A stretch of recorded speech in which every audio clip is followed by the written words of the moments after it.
Take a second right now and just look down at your keyboard. Whether you're watching this explainer on your laptop, a tablet, or even holding your phone, really look at the letters sitting right there in front of you. QWERTY. It looks completely random, doesn't it? Honestly, it's kind of like someone took a bowl of alphabet soup, spilled it all across the table, and just decided, yep, let's keep it exactly like that.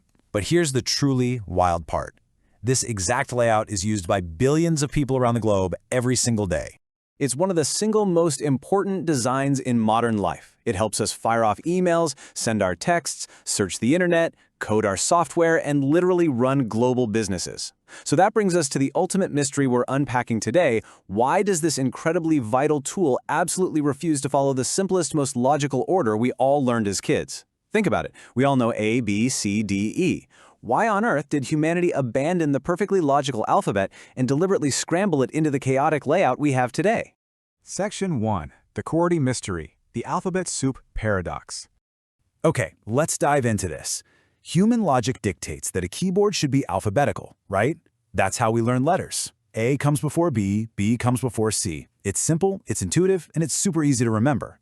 If you handed a keyboard to someone who had never seen one in their entire life, they would undeniably expect the letters to be right there in that classic ABC order. But our modern reality is, well, it's completely different. We kick off with QWERTY on the top row, ASDF in the middle, ZXCV on the bottom. The vowels are scattered all over, the most common letters are separated, and the alphabet is basically entirely broken apart. Section 2. The ABC keyboard failure, a logical disaster. To figure out why this failed so spectacularly, we have to travel all the way back to the 1860s. An American inventor named Christopher Latham Sholes helped develop one of the very first commercially successful typewriters, all to speed up slow, handwritten office work. And you know what? When he designed his keyboard, he actually did arrange the keys in alphabetical order, because honestly, why would you do anything else? These early versions looked almost like a small piano, with the keys arranged in neat alphabetical rows. For a beginner, this made perfect sense. If you needed the letter A, you just look near the beginning. Need a Z? Look near the end. It was the most logical approach in the world. Until the machines started fighting back. Section 3. The mechanical jam problem. When machines fight back. To see why the alphabet failed, we've got to look inside the machine itself. Every single key was connected to a type bar. That's a small metal arm with a tiny letter cast right onto the end of it that swings upward to strike an ink ribbon. But here is the catch. Dozens of these tiny metal hammers all had to share one incredibly narrow space in the center of the machine to strike the paper. And here is how this builds into a total disaster. Step 1, you press a key. Step 2, the metal type bar swings upward, hitting the ink ribbon, leaving a letter on the paper. Simple enough, right? But step 3 is where the nightmare really happens. Imagine a typist going quickly. One key goes up, then another, then another. If two type bars located right next to each other moved at almost exactly the same time, they'd collide before ever hitting the paper. Clack! A massive jam, just tangled metal right in the middle of the machine. The typist would be forced to stop entirely, reach in, pull those dirty, inky metal arms apart, wipe off their hands, and start the whole thing all over again. It absolutely destroyed productivity. So the crucial point is, the root of the problem lies in common English pairings. Think about words with TH, ST, ER, or OU. On a perfectly alphabetical keyboard, these incredibly common letter combinations sat right next to each other. And because the keys were close, the metal arms underneath were also right next to each other inside the machine. So whenever a fast typist hit those pairings quickly, it virtually guaranteed a mechanical jam. Basically, the faster you tried to work, the worse the problem actually became. This quote beautifully captures the bizarre challenge Christopher Latham Sholes was facing. He realized he was quite literally fighting physics. He had to figure out a way to separate these common letter combinations and spread them way out across the keyboard. He literally had to sacrifice human logic to stop the machine from destroying itself from the inside out. Section 4. The Morse code influence. Listening to the dots and dashes. But, avoiding jams wasn't the only hurdle here. The layout was also heavily shaped by the earliest power users of the typewriter, telegraph operators working with electrical signals. Telegraph operators in the 1800s were engaged in some seriously fast, intense work.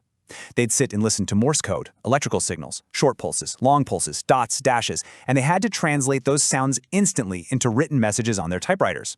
But here was the catch. Some Morse code signals actually sound incredibly similar to the human ear. An operator might hear a pulse and have to make a split-second decision between two letters that were super easy to confuse. If those specific letters were awkwardly placed on an alphabetical keyboard, it actively slowed them down. They needed those confusing letters placed conveniently near each other so their fingers could react exactly as fast as their ears did. So the keyboard we know today wasn't just born overnight. It really evolved. In the 1860s, Sholes develops the first machine. By the 1870s, those frustrating mechanical jams forced him to break up the layout. Then, moving into the late 1800s, Morse code operators step in and influence further key placements based on the sounds of dots and dashes. Through years and years of trial, testing, and real-world adjustment, the layout became less about rigid alphabetic rules and entirely about what actually worked in practice. Now, what's really interesting here is how this completely debunks one of the most famous myths in technological history. You've probably heard someone claim that the QWERTY keyboard was designed with the sole purpose of slowing typists down.